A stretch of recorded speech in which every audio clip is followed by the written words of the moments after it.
Yung favorite nating agahan, nag-level up na. Ganito na ang pagsaserve ng champorado. Binubuhos na yung mainit na gata sa tsokolate, kaya maghahalo na yung milky at chocolatey flavor na best flavor combination. Nakakatakam na ba? Dito nyo yan ma-experience sa Giro, sa Barangay Poblacion, Santa Maria, Bulacan. Bukod sa champorado, mayroon din silang siniserve na mga Mexican dish like burrito na overload naman talaga, hindi lang sa serving, pati sa lasa.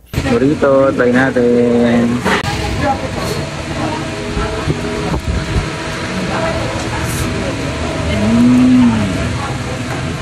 Meron din silang nachos for 95 pesos. Ganito na karami ang serving at super cheesy pa.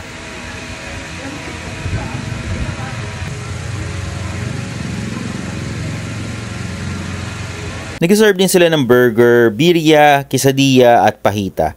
Ang nakakatuwa dito sa Giro, 175 pesos meron ka ng main dish, side dish, at may kasama pang drinks. For main dish, pwedeng cheeseburger or yung Hungarian sausage. For side dish naman, nachos, fries, or isang slice ng quesadilla. At sa drinks naman, pwedeng pink or blue lemonade.